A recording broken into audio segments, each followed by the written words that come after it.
sus aterrorizados discípulos huyeron, recayó en José de Arimatea, un seguidor secreto, enterrar el cuerpo destrozado de Jesús. José lo envolvió en una sábana limpia y lo depositó en su propio sepulcro, acabado de excavar en la peña. Después puso una piedra grande en la puerta del sepulcro y se fue. Y ahí pudo haber terminado la historia. Pero de hecho, ese solo fue el principio. Según los evangelios, 3 días más tarde, la acongojada madre de Jesús y María Magdalena fueron testigos de una desconcertante visión. Y encontraron removida del monumento la piedra, y entrando, no hallaron el cuerpo del Señor Jesús. La fe en aquella tumba vacía ayudó a lanzar el cristianismo como religión mundial. Pero el sagrado símbolo de la resurrección pronto desapareció en un catastrófico acontecimiento. En el año 70 después de Cristo, unos 40 años después de la muerte de Jesús, las legiones romanas quemaron la ciudad santa de Jerusalén. En alguna parte, bajo las humeantes ruinas, yacía la tumba sin nombre de Jesús, perdida y olvidada. Hasta 300 años más tarde, cuando una resuelta mujer llegó en busca del lugar. Su nombre, Helena Augusta, la madre del primer emperador cristiano de Roma, Constantino el Grande. En cierto modo, ella es la primera arqueóloga, por el hecho de que no solo establece la tradición de que fue ahí donde sucedió, sino que excava a través de los estratos. Y en Jerusalén, excava para encontrar el lugar del Santo Sepulcro.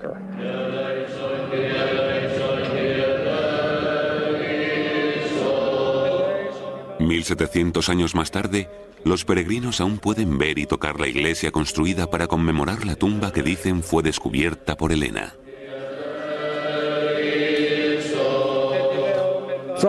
Desde aquí se accede a la rotonda, que es el centro, el punto principal de la iglesia.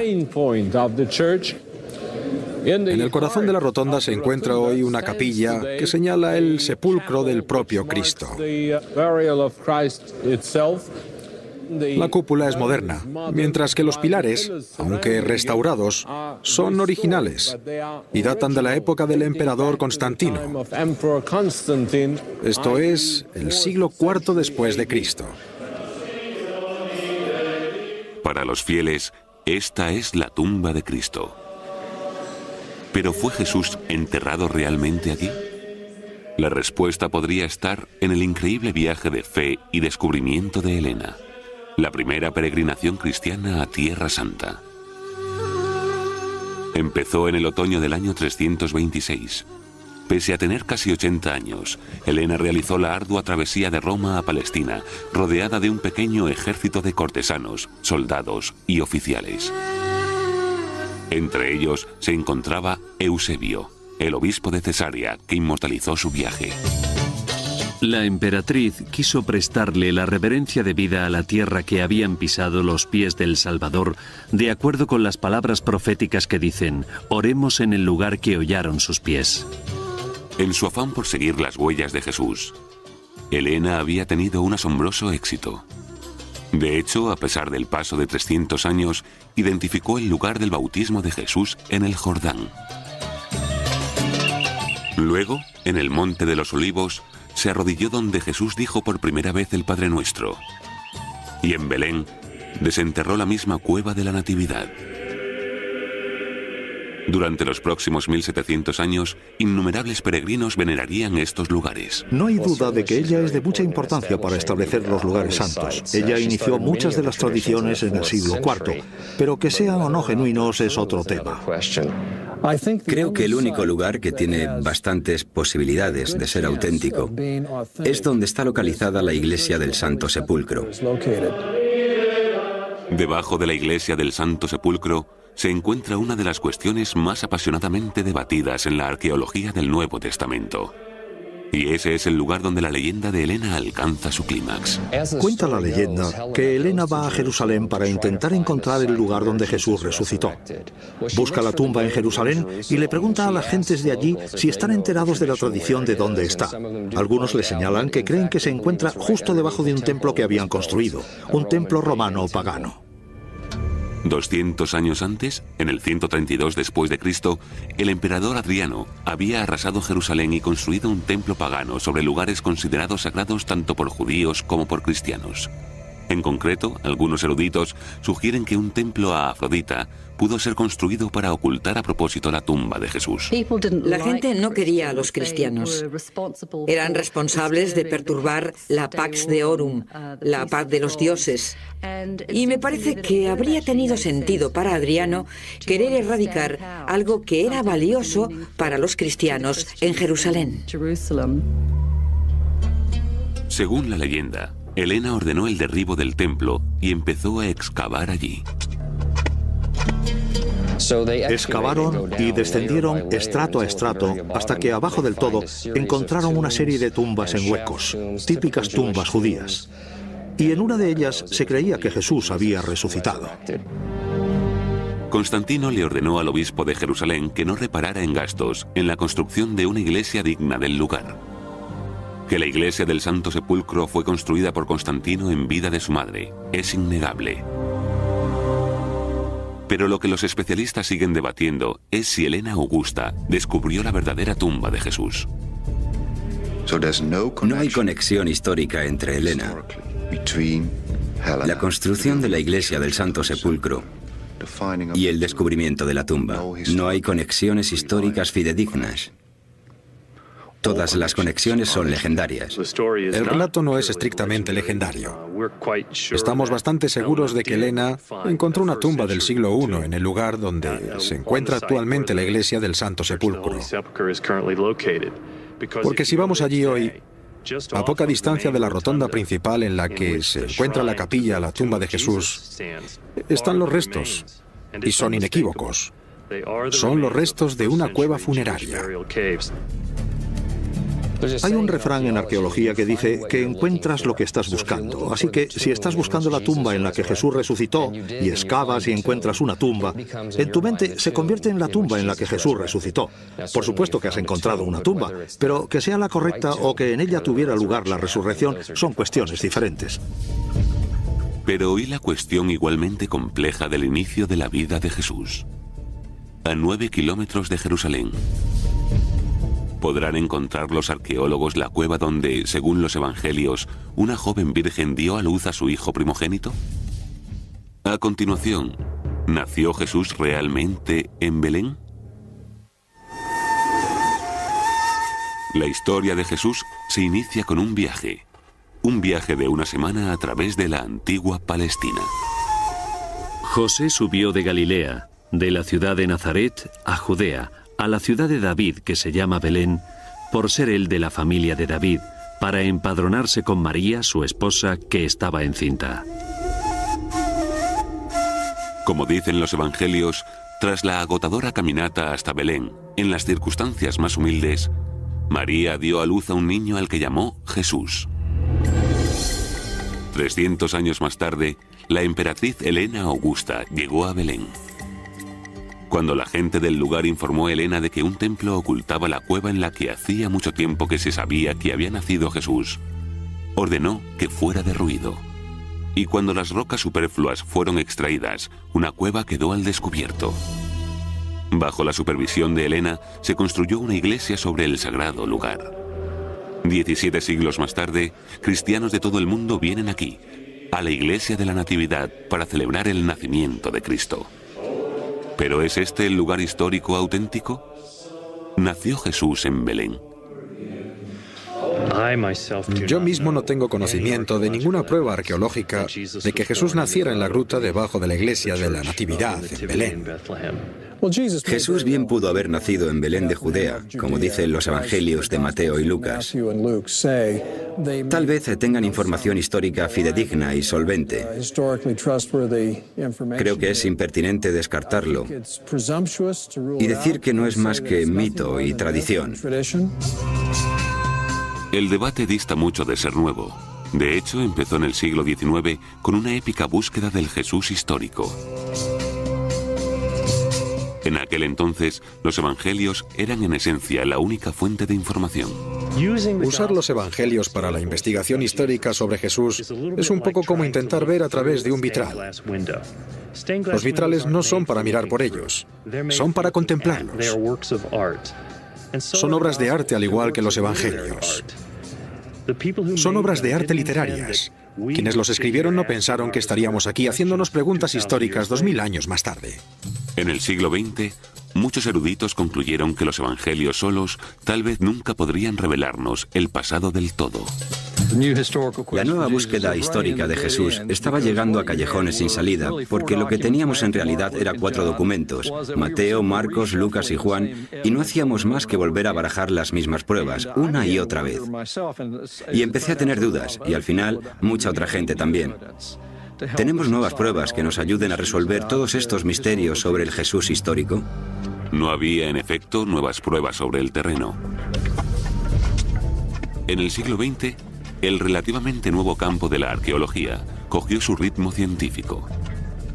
Estudiosos con una Biblia en una mano y una pala en la otra se dirigieron a Tierra Santa. Allí, Belén estuvo entre los primeros lugares examinados.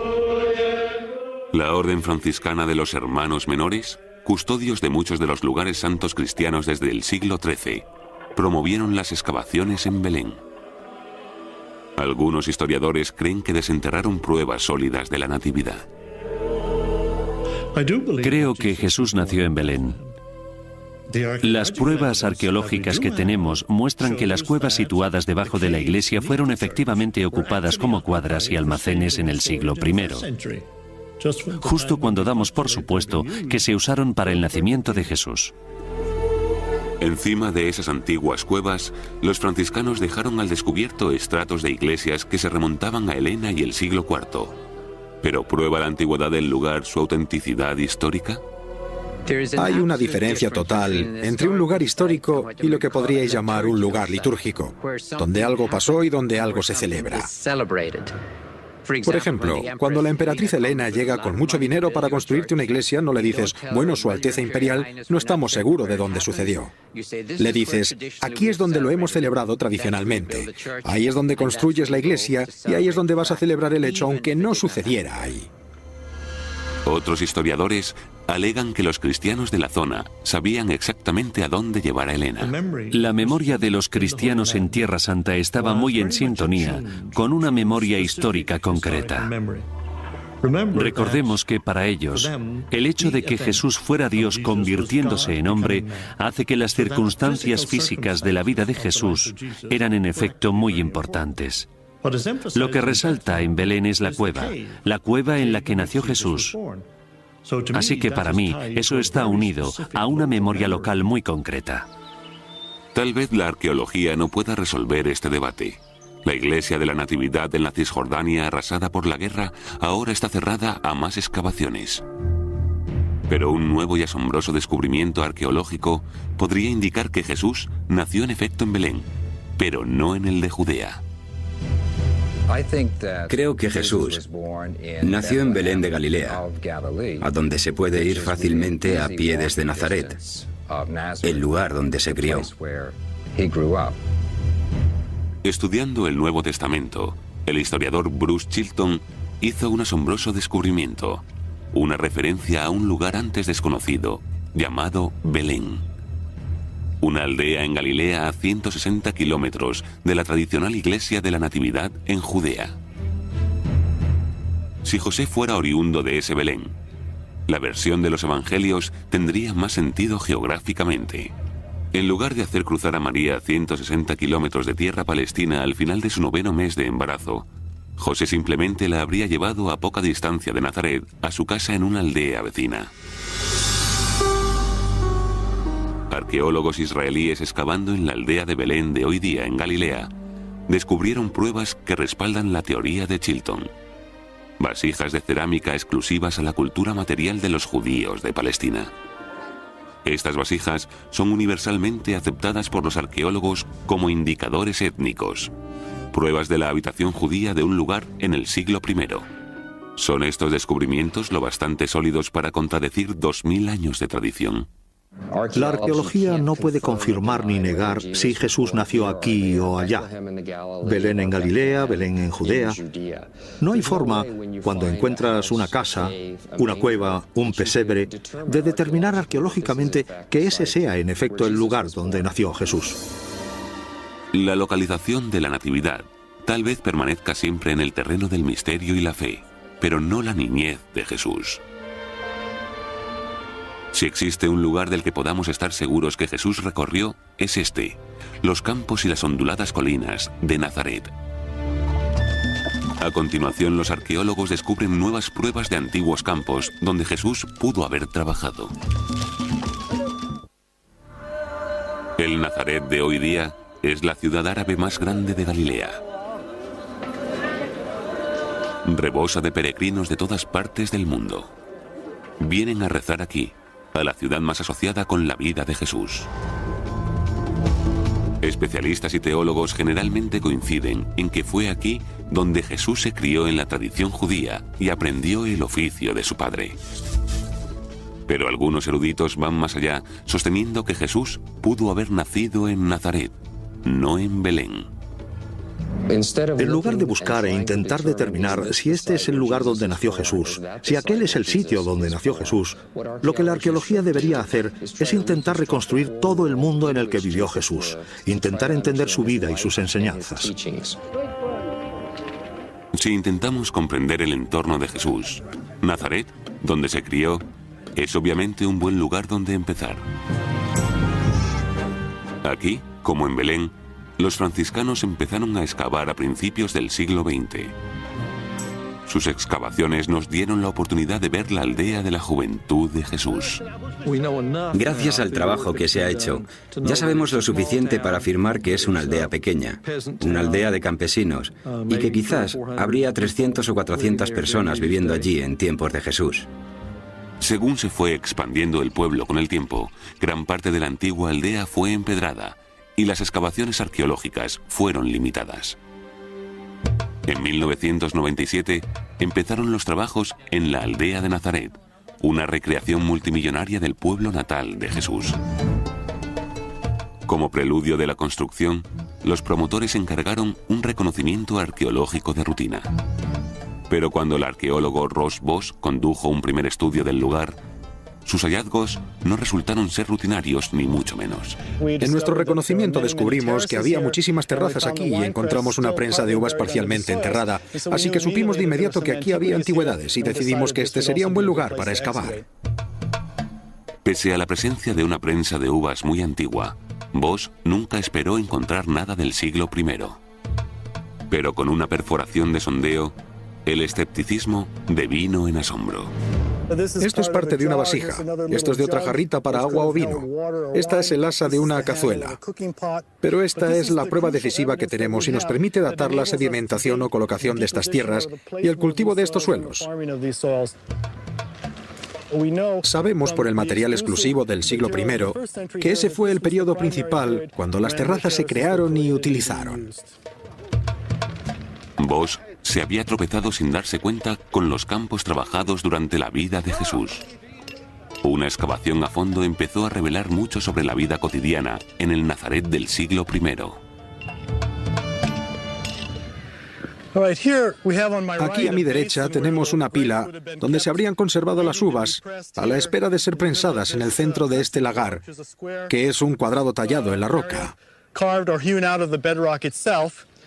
Y cuando las uvas fueran pisadas por 2 o 3 personas, el zumo empezaría a bajar y caer en esta cuba donde se dejaría fermentar durante 2 o 3 días, lo que iniciaría el proceso de convertir las uvas en vino. Incluso una ojeada rápida a los evangelios revela a un Jesús profundamente familiarizado con esta vida agrícola. Yo soy la vid verdadera, y mi Padre es el vendimiador. Todo sarmiento que en mí no dé fruto, lo cortará, y todo el que dé fruto lo podará para que dé más fruto.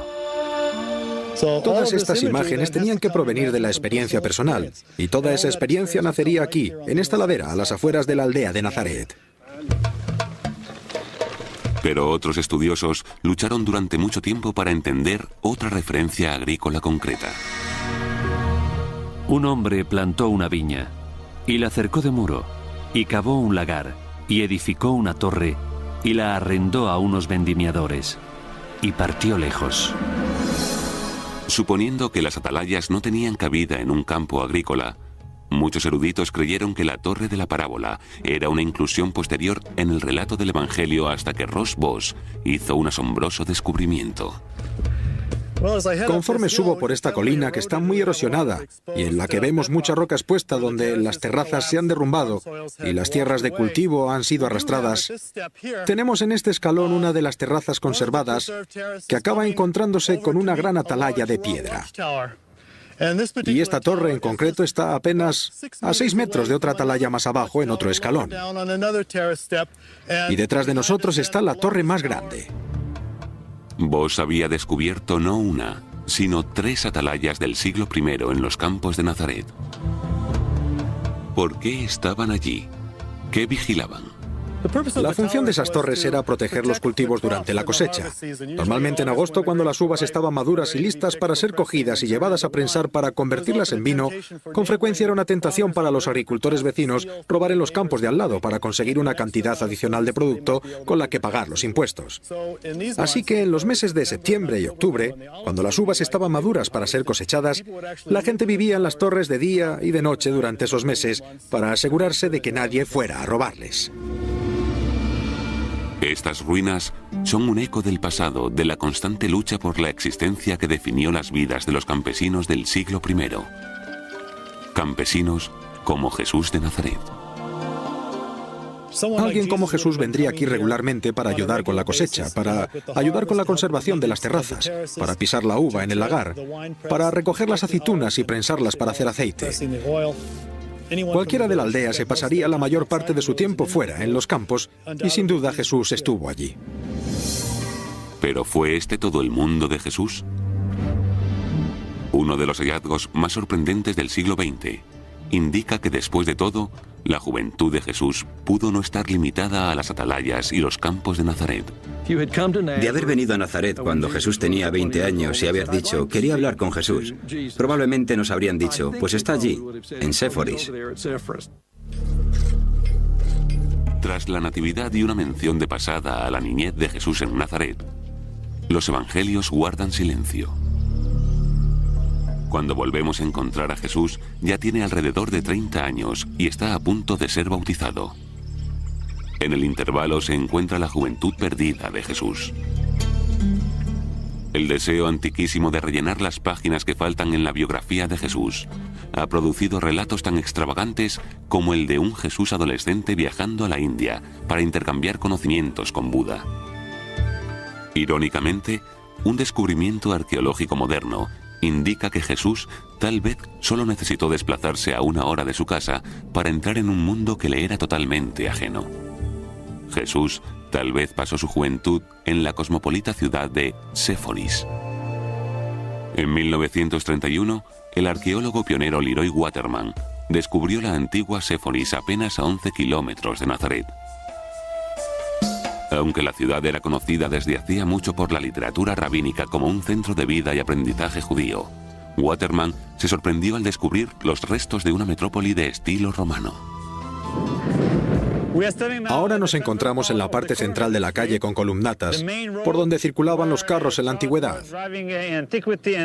Al otro lado estaba la acera empedrada con mosaicos. Estaban bordeadas de columnas y sobre ellas descansaba un techo que cubría las aceras. Luego tenemos las entradas de las tiendas, que estaban construidas aquí, a lo largo de la calle principal de Séforis. Cuando Waterman fechó provisionalmente esta sofisticada ciudad en los tiempos de Jesús, esto conmocionó al mundo de la erudición del Nuevo Testamento. La primera fase de la excavación reveló la gran urbe, lo cosmopolita que era Séforis. Y entonces comprendemos que Jesús no creció en el aislamiento pueblerino. Lo que sucede ahora cuando incluimos a Séforis en el panorama es que muestra que justo al lado de Jesús había una comunidad urbana floreciente y cosmopolita que habría tenido un profundo impacto en la Galilea de Jesús.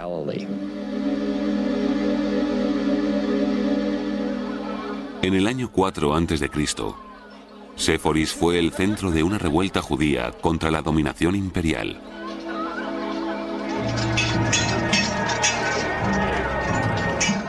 Según el historiador del siglo I, Josefo, los romanos respondieron al levantamiento con rapidez y dureza.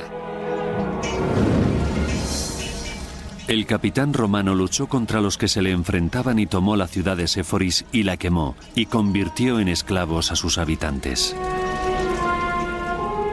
Menos de 10 años después, Séforis volvió a renacer de sus cenizas, esta vez como la nueva capital imperial de Galilea. Se estaba reconstruyendo toda una ciudad, y esto se estaba haciendo justo durante la infancia y primera juventud de Jesús. A mí me parece lógico que su padre, José, un carpintero, y él estuvieran allí trabajando. Jesús es llamado en los evangelios un tectón, alguien que trabaja con las manos. Y tradicionalmente lo hemos interpretado como que era carpintero.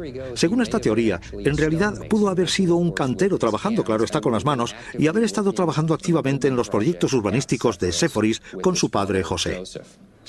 Para mí, de haber venido a Nazaret cuando Jesús tenía 20 años y haber dicho, querría hablar con Jesús, creo que probablemente nos habrían dicho, pues está allí en Séforis. No estoy seguro, pero sospecho que era ahí donde estaba. La idea de un joven Jesús absorbiendo cultura grecorromana mientras trabajaba en Séforis revolucionó a los eruditos del Nuevo Testamento. Pero según Zeb Weiss, director de la excavación de Séforis, fue la posible conexión de Jesús con el teatro de estilo romano, lo que suscitó más polémica.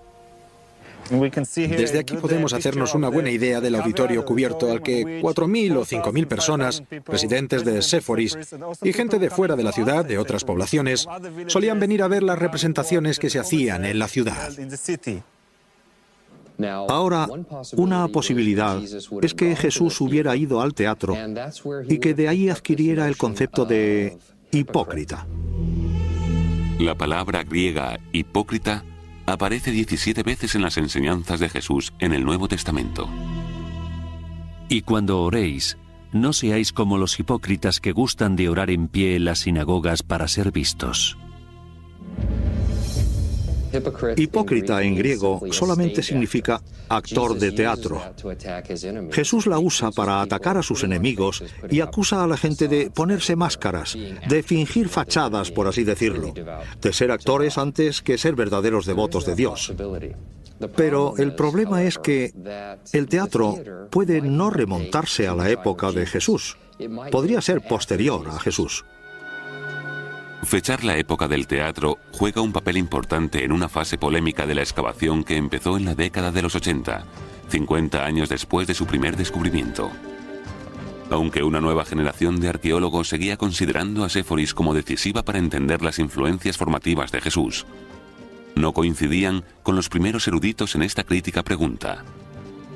¿Fue Séforis una ciudad grecorromana o judía cuando Jesús crecía cerca de allí? Durante los años de excavación en Séforis, he cambiado de opinión sobre el origen helenístico y romano del lugar debido a los numerosos gentiles que allí vivían, y he pasado a verla como una ciudad judía que había adoptado un barniz arquitectónico helenístico y romano. Uno de los aspectos claves para este cambio de opinión es que en edificio tras edificio encontramos vasijas de cerámica que son propias de los judíos del siglo I. Encontramos en edificio tras edificio mikvaot o baños rituales judíos. Nos encontramos junto a un baño ritual o mikvah, que data del siglo I o principalmente del segundo y tercero después de Cristo. Y aquí tenemos otro mikvah o baño ritual. Aquí hay un ejemplo y otro más allí. Esos mikvahs son de dos casas distintas y ahí hay un muro entre ellas. El hecho de que tengamos más de 20 mikvaos indica que la población que vivía aquí era en su mayor parte de identidad judía. Cuando además desenterraron monedas del siglo I, artefactos religiosos y tumbas, todos con imaginería típica judía, Weiss se convenció de que los primeros arqueólogos se habían equivocado. La Séforis del siglo I era una ciudad judía. Sin embargo, ¿por qué una ciudad judía tendría un teatro de estilo romano? Según Weiss, en los tiempos de Jesús no lo tenía. No hay forma de conectar el teatro con una cierta frase en el Nuevo Testamento y que eso indique que Jesús visitó Séforis o que tomó parte en la construcción del teatro. Las pruebas arqueológicas indican claramente que hablamos de un periodo posterior.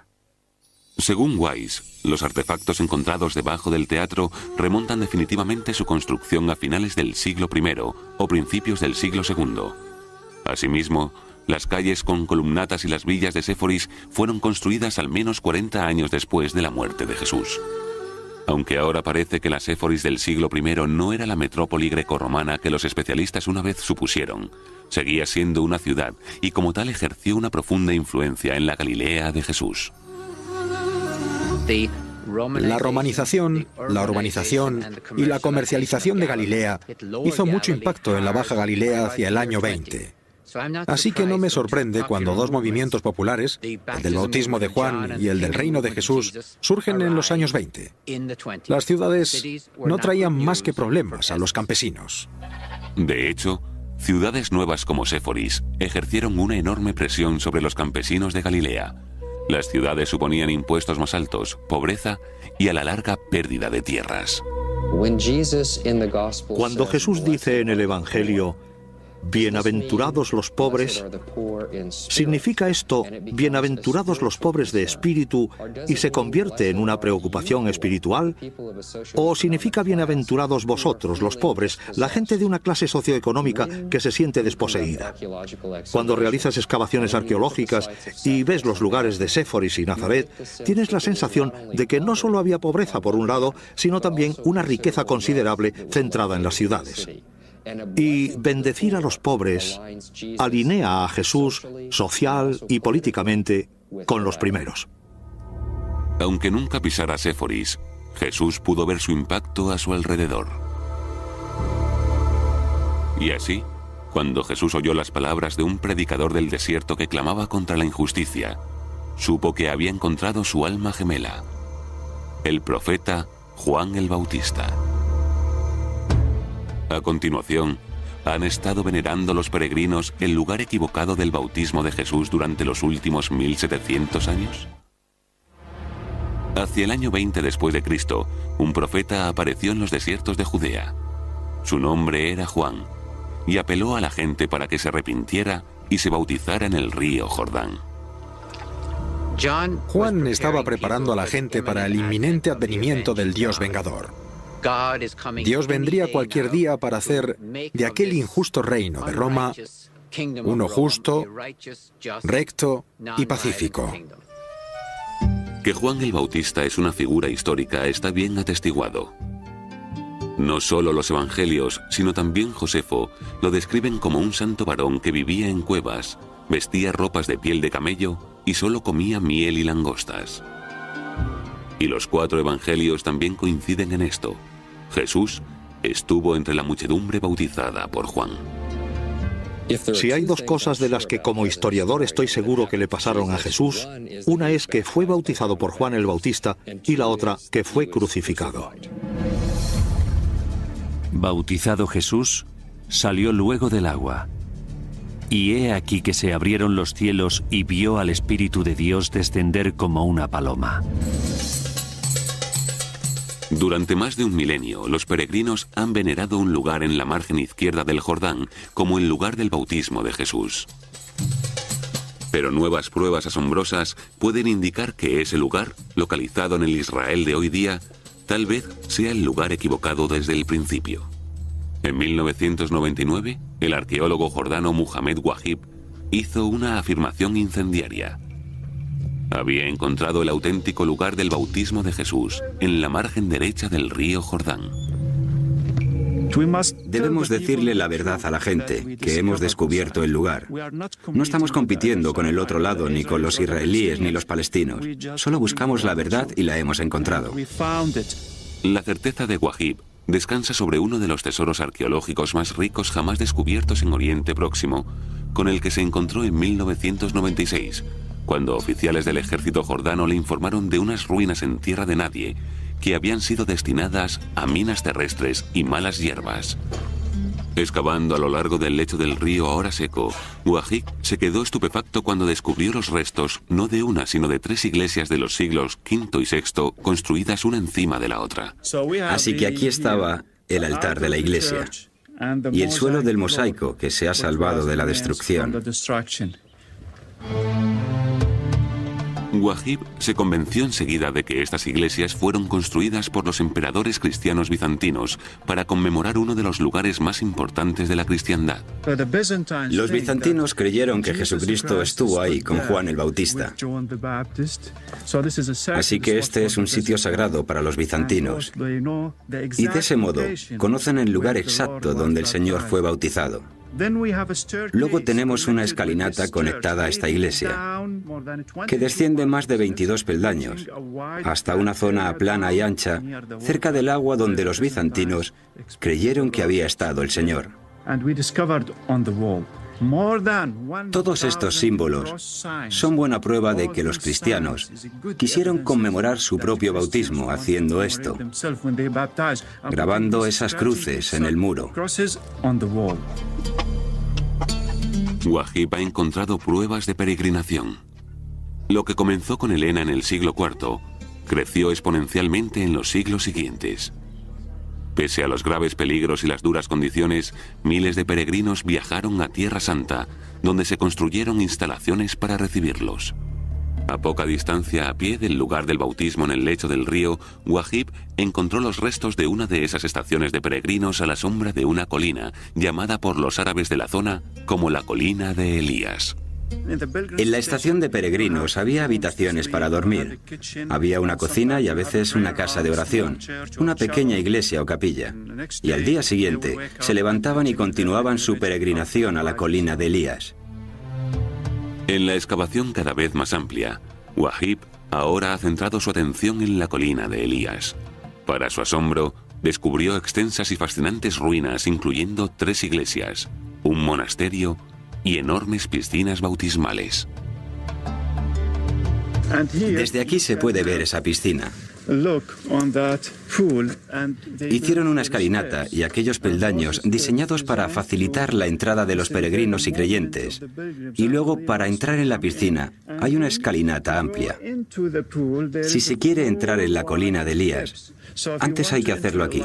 Bañarse, limpiarse, hacer un bautismo de inmersión y luego continuar la peregrinación a las iglesias, los santos, y después a los hechos sagrados en la colina de Elías.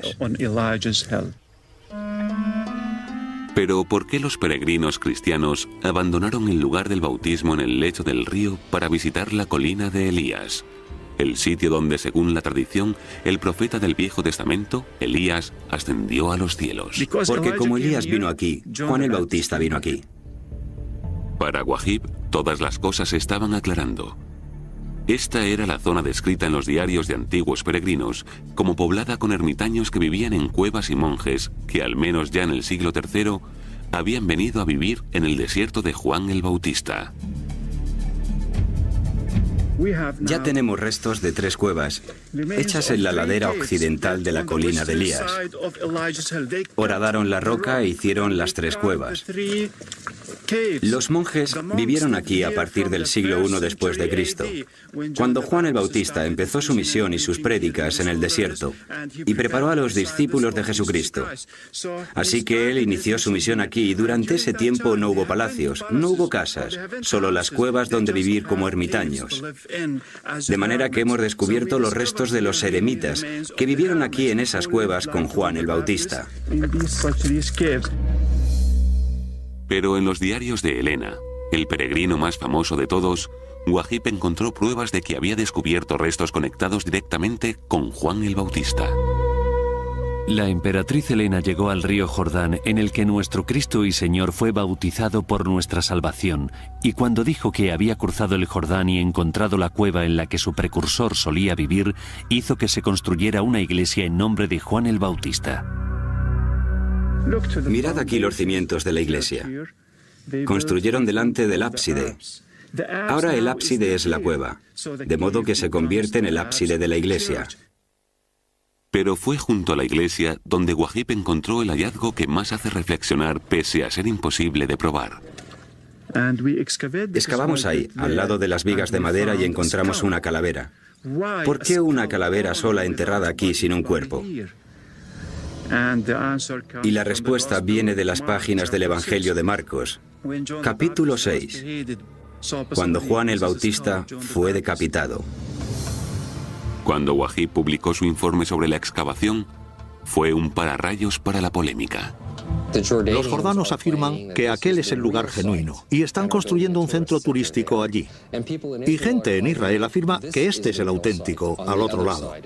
Y así tenemos dos lugares que compiten entre sí. Y el porqué de eso probablemente esté más relacionado con la economía contemporánea y el atraer turistas que vengan a cada lugar que con la realidad de que Jesús o Juan el Bautista estuvieran activos aquí. Por supuesto que Juan el Bautista es probable que estuviera activo en algún lugar en esta zona, y el descubrimiento muestra que en los siglos IV y V había cristianos que creían que tal vez este era el lugar donde Juan el Bautista había estado activo. Pero que el lugar sea el correcto o no es muy especulativo. Pero otros especialistas apoyan a Wahib, sosteniendo que ha encontrado pruebas tangibles de los relatos del Evangelio. El lugar del bautismo de Jesús está claramente indicado en los Evangelios. No hay duda de que Juan el Bautista estuvo trabajando en la margen derecha del Jordán al otro lado de Jericó. Estoy plenamente convencido. Pese a la polémica y el clima explosivo de las actuales relaciones árabe-israelíes, las pruebas fueron lo bastante contundentes para que el Papa Juan Pablo II incluyera el nuevo lugar en su peregrinación a Tierra Santa en 2000. Al final, el Papa no bendijo ni la margen izquierda ni la derecha, sino las aguas del Jordán. Esto es lo que sabemos. Jesús era otro cuando salió de estas mismas aguas. Ahora volvería a casa a Galilea, llamaría a sus propios discípulos y empezaría su propia misión. Una misión que a la larga terminaría en la cruz.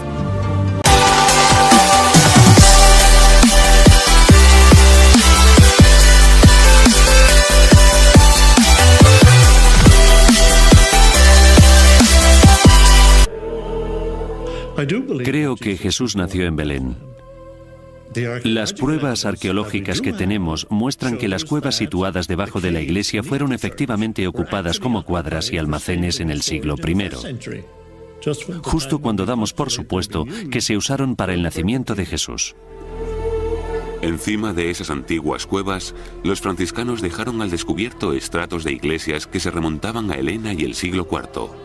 ¿Pero prueba la antigüedad del lugar su autenticidad histórica? Hay una diferencia total entre un lugar histórico y lo que podríais llamar un lugar litúrgico, donde algo pasó y donde algo se celebra. Por ejemplo, cuando la emperatriz Helena llega con mucho dinero para construirte una iglesia, no le dices, bueno, Su Alteza Imperial, no estamos seguros de dónde sucedió. Le dices, aquí es donde lo hemos celebrado tradicionalmente. Ahí es donde construyes la iglesia y ahí es donde vas a celebrar el hecho, aunque no sucediera ahí. Otros historiadores alegan que los cristianos de la zona sabían exactamente a dónde llevar a Helena. La memoria de los cristianos en Tierra Santa estaba muy en sintonía con una memoria histórica concreta. Recordemos que para ellos, el hecho de que Jesús fuera Dios convirtiéndose en hombre hace que las circunstancias físicas de la vida de Jesús eran en efecto muy importantes. Lo que resalta en Belén es la cueva en la que nació Jesús. Así que para mí eso está unido a una memoria local muy concreta. Tal vez la arqueología no pueda resolver este debate. La iglesia de la Natividad en la Cisjordania, arrasada por la guerra, ahora está cerrada a más excavaciones. Pero un nuevo y asombroso descubrimiento arqueológico podría indicar que Jesús nació en efecto en Belén, pero no en el de Judea. Creo que Jesús nació en Belén de Galilea, a donde se puede ir fácilmente a pie desde Nazaret, el lugar donde se crió.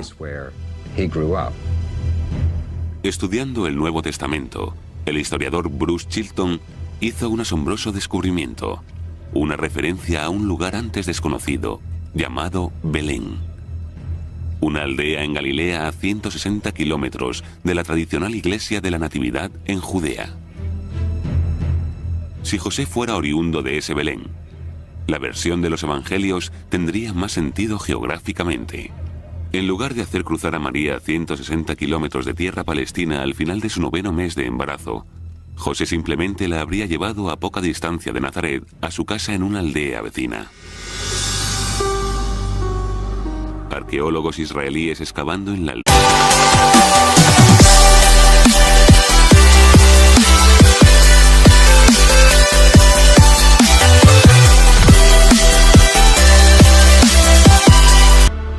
Cuando sus aterrorizados discípulos huyeron, recayó en José de Arimatea, un seguidor secreto, enterrar el cuerpo destrozado de Jesús. José lo envolvió en una sábana limpia y lo depositó en su propio sepulcro, acabado de excavar en la peña.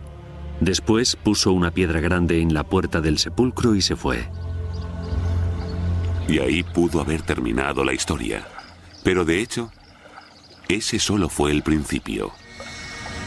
Según los evangelios, 3 días más tarde, la acongojada madre de Jesús y María Magdalena fueron testigos de una desconcertante visión. Y encontraron removida del monumento la piedra, y entrando, no hallaron el cuerpo del Señor Jesús. La fe en aquella tumba vacía ayudó a lanzar el cristianismo como religión mundial. Pero el sagrado símbolo de la resurrección pronto desapareció en un catastrófico acontecimiento. En el año 70 después de Cristo, unos 40 años después de la muerte de Jesús, las legiones romanas quemaron la ciudad santa de Jerusalén. En alguna parte, bajo las humeantes ruinas, yacía la tumba sin nombre de Jesús, perdida y olvidada. Hasta 300 años más tarde, cuando una resuelta mujer llegó en busca del lugar. Su nombre, Helena Augusta, la madre del primer emperador cristiano de Roma, Constantino el Grande. En cierto modo, ella es la primera arqueóloga, por el hecho de que no solo establece la tradición de que fue ahí donde sucedió, sino que excava a través de los estratos. Y en Jerusalén, excava para encontrar el lugar del Santo Sepulcro.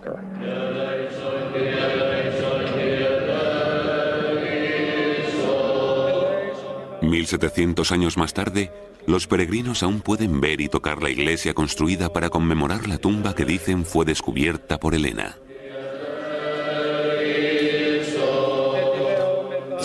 Desde aquí se accede a la rotonda que es el centro, el punto principal de la iglesia. En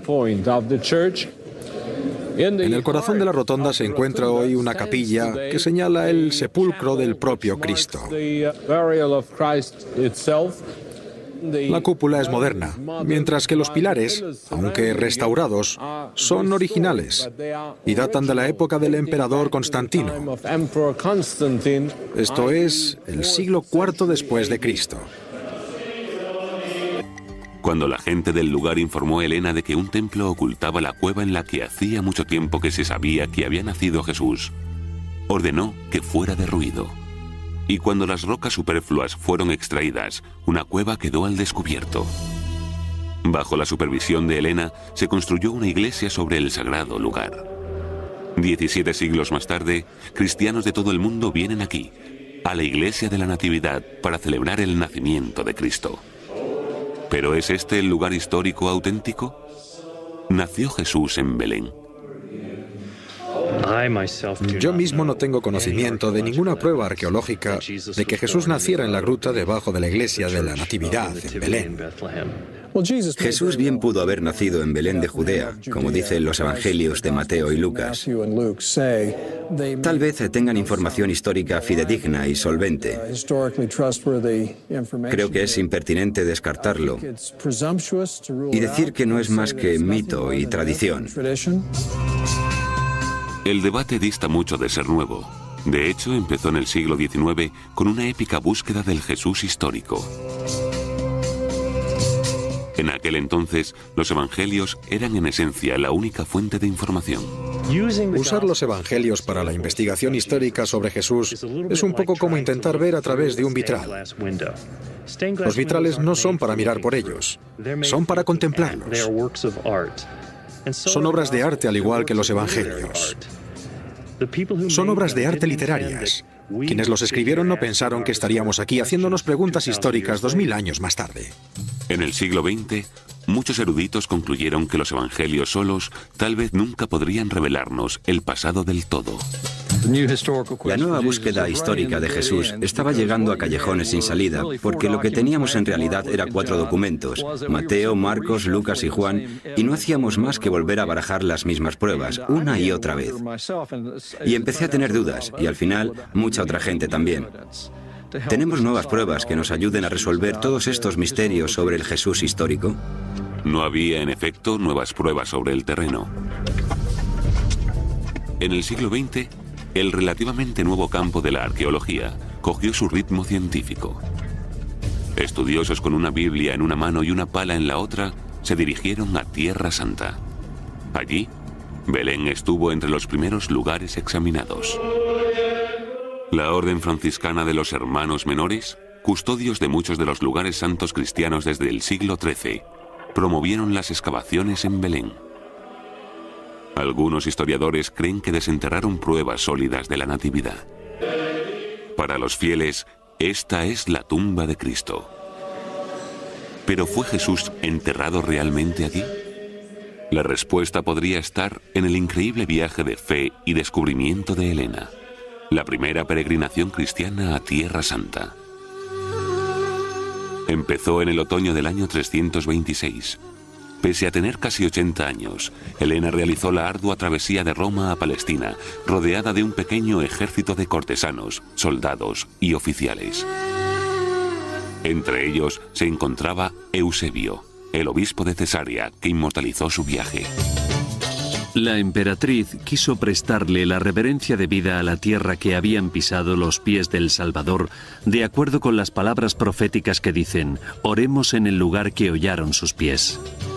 En su afán por seguir las huellas de Jesús, Helena había tenido un asombroso éxito. De hecho, a pesar del paso de 300 años, identificó el lugar del bautismo de Jesús en el Jordán. Luego, en el Monte de los Olivos, se arrodilló donde Jesús dijo por primera vez el Padre Nuestro. Y en Belén, desenterró la misma cueva de la Natividad. Durante los próximos 1700 años, innumerables peregrinos venerarían estos lugares. No hay duda de que ella es de mucha importancia para establecer los lugares santos. Ella inició muchas de las tradiciones en el siglo IV, pero que sean o no genuinos es otro tema. Creo que el único lugar que tiene bastantes posibilidades de ser auténtico es donde está localizada la iglesia del Santo Sepulcro. Debajo de la iglesia del Santo Sepulcro se encuentra una de las cuestiones más apasionadamente debatidas en la arqueología del Nuevo Testamento. Y ese es el lugar donde la leyenda de Helena alcanza su clímax. Cuenta la leyenda que Helena va a Jerusalén para intentar encontrar el lugar donde Jesús resucitó. Busca la tumba en Jerusalén y le pregunta a las gentes de allí si están enterados de la tradición de dónde está. Algunos le señalan que creen que se encuentra justo debajo de un templo que habían construido, un templo romano pagano. 200 años antes, en el 132 después de Cristo, el emperador Adriano había arrasado Jerusalén y construido un templo pagano sobre lugares considerados sagrados tanto por judíos como por cristianos. En concreto, algunos eruditos sugieren que un templo a Afrodita pudo ser construido para ocultar a propósito la tumba de Jesús. La gente no quería a los cristianos. Eran responsables de perturbar la Pax Deorum, la paz de los dioses. Y me parece que habría tenido sentido para Adriano querer erradicar algo que era valioso para los cristianos en Jerusalén. Según la leyenda, Helena ordenó el derribo del templo y empezó a excavar allí. Excavaron y descendieron estrato a estrato hasta que abajo del todo encontraron una serie de tumbas en huecos, típicas tumbas judías. Y en una de ellas se creía que Jesús había resucitado. Constantino le ordenó al obispo de Jerusalén que no reparara en gastos en la construcción de una iglesia digna del lugar. Que la iglesia del Santo Sepulcro fue construida por Constantino en vida de su madre es innegable. Pero lo que los especialistas siguen debatiendo es si Helena Augusta descubrió la verdadera tumba de Jesús. No hay conexión histórica entre Helena, la construcción de la iglesia del Santo Sepulcro y el descubrimiento de la tumba. No hay conexiones históricas fidedignas. Todas las conexiones son legendarias. El relato no es estrictamente legendario. Estamos bastante seguros de que Helena encontró una tumba del siglo I en el lugar donde se encuentra actualmente la iglesia del Santo Sepulcro. Porque si vamos allí hoy, a poca distancia de la rotonda principal en la que se encuentra la capilla, la tumba de Jesús, están los restos, y son inequívocos. Son los restos de una cueva funeraria. Hay un refrán en arqueología que dice que encuentras lo que estás buscando. Así que si estás buscando la tumba en la que Jesús resucitó y excavas y encuentras una tumba, en tu mente se convierte en la tumba en la que Jesús resucitó. Por supuesto que has encontrado una tumba, pero que sea la correcta o que en ella tuviera lugar la resurrección son cuestiones diferentes. Pero ¿y la cuestión igualmente compleja del inicio de la vida de Jesús? A 9 kilómetros de Jerusalén. ¿Podrán encontrar los arqueólogos la cueva donde, según los evangelios, una joven virgen dio a luz a su hijo primogénito? A continuación, ¿nació Jesús realmente en Belén? La historia de Jesús se inicia con un viaje de una semana a través de la antigua Palestina. José subió de Galilea, de la ciudad de Nazaret a Judea, a la ciudad de David, que se llama Belén, por ser él de la familia de David, para empadronarse con María, su esposa, que estaba encinta. Como dicen los evangelios, tras la agotadora caminata hasta Belén, en las circunstancias más humildes, María dio a luz a un niño al que llamó Jesús. 300 años más tarde, la emperatriz Helena Augusta llegó a Belén. Es de mucha importancia para establecer los lugares santos. Ella inició muchas de las tradiciones en el siglo IV, pero que sean o no genuinos es otro tema. Creo que el único lugar que tiene bastantes posibilidades de ser auténtico es donde está localizada la iglesia del Santo Sepulcro. Debajo de la iglesia del Santo Sepulcro se encuentra una de las cuestiones más apasionadamente debatidas en la arqueología del Nuevo Testamento. Y ese es el lugar donde la leyenda de Helena alcanza su clímax. Cuenta la leyenda que Helena va a Jerusalén para intentar encontrar el lugar donde Jesús resucitó. Busca la tumba en Jerusalén y le pregunta a las gentes de allí si están enterados de la tradición de dónde está. Algunos le señalan que creen que se encuentra justo debajo de un templo que habían construido, un templo romano pagano. 200 años antes, en el 132 después de Cristo, el emperador Adriano había arrasado Jerusalén y construido un templo pagano sobre lugares considerados sagrados tanto por judíos como por cristianos. En concreto, algunos eruditos sugieren que un templo a Afrodita pudo ser construido para ocultar a propósito la tumba de Jesús. La gente no quería a los cristianos. Eran responsables de perturbar la Pax Deorum, la paz de los dioses. Y me parece que habría tenido sentido para Adriano querer erradicar algo que era valioso para los cristianos en Jerusalén. Según la leyenda, Helena ordenó el derribo del templo y empezó a excavar allí. Excavaron y descendieron estrato a estrato hasta que abajo del todo encontraron una serie de tumbas en huecos, típicas tumbas judías. Y en una de ellas se creía que Jesús había resucitado. Constantino le ordenó al obispo de Jerusalén que no reparara en gastos en la construcción de una iglesia digna del lugar. Que la iglesia del Santo Sepulcro fue construida por Constantino en vida de su madre es innegable. Pero lo que los especialistas siguen debatiendo es si Helena Augusta, años más tarde, los peregrinos aún pueden ver y tocar la iglesia construida para conmemorar la tumba que dicen fue descubierta por Helena.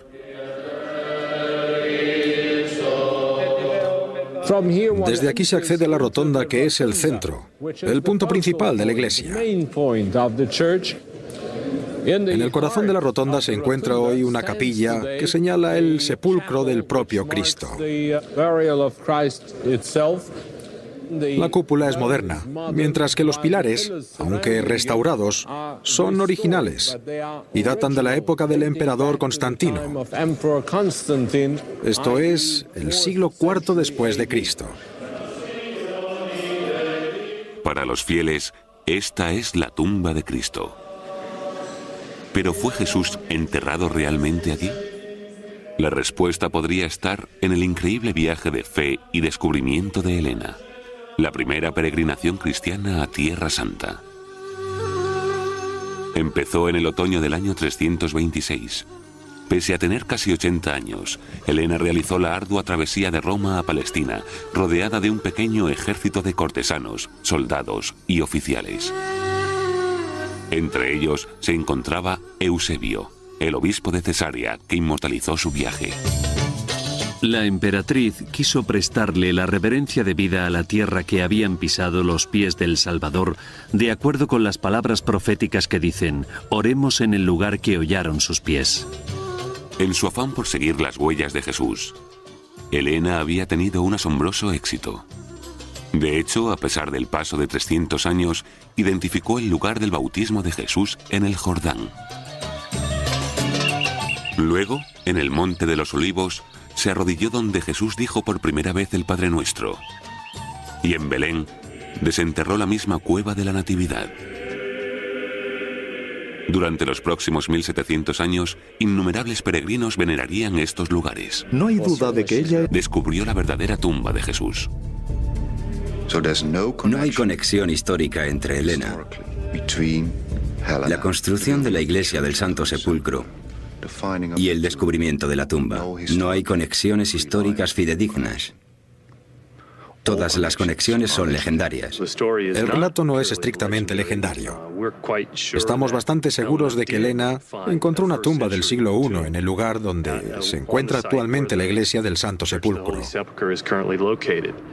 Porque si vamos allí hoy, a poca distancia de la rotonda principal en la que se encuentra la capilla, la tumba de Jesús, están los restos, y son inequívocos.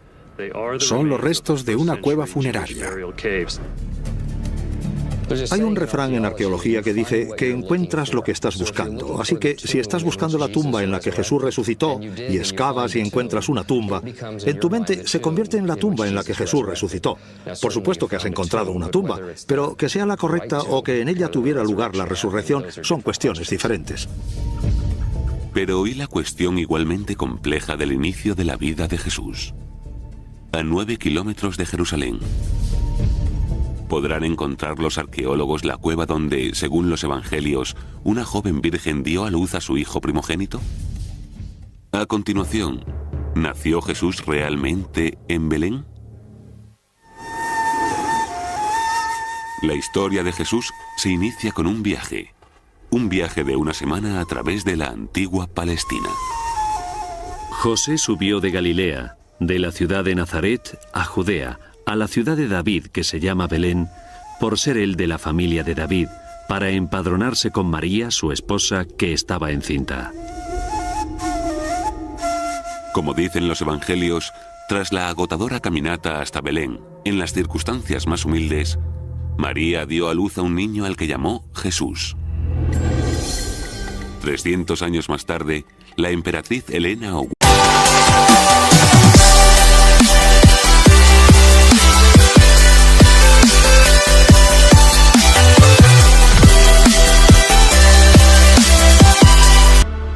Cuando sus aterrorizados discípulos huyeron, recayó en José de Arimatea, un seguidor secreto, enterrar el cuerpo destrozado de Jesús.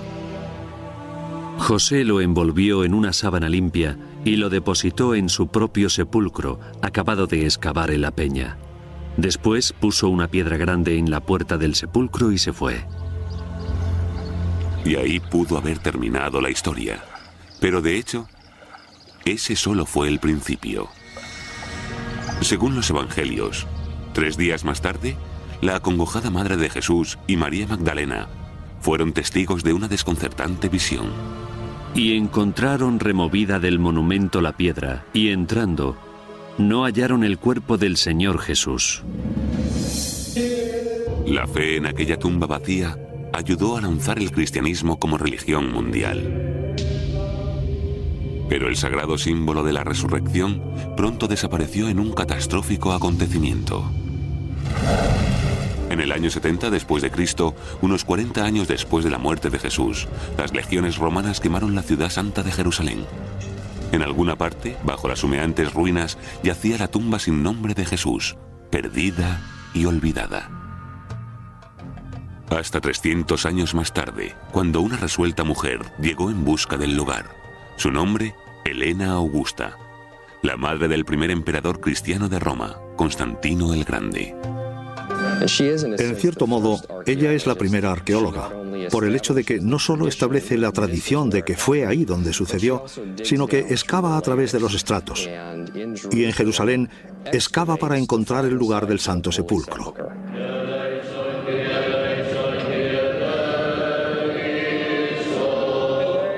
En 1700 Augusta llegó a Belén. Cuando la gente del lugar informó a Helena de que un templo ocultaba la cueva en la que hacía mucho tiempo que se sabía que había nacido Jesús, ordenó que fuera derruido. Y cuando las rocas superfluas fueron extraídas, una cueva quedó al descubierto. Bajo la supervisión de Helena, se construyó una iglesia sobre el sagrado lugar. 17 siglos más tarde, cristianos de todo el mundo vienen aquí, a la iglesia de la Natividad, para celebrar el nacimiento de Cristo. ¿Pero es este el lugar histórico auténtico? Nació Jesús en Belén. Yo mismo no tengo conocimiento de ninguna prueba arqueológica de que Jesús naciera en la gruta debajo de la iglesia de la Natividad en Belén. Jesús bien pudo haber nacido en Belén de Judea, como dicen los evangelios de Mateo y Lucas. Tal vez tengan información histórica fidedigna y solvente.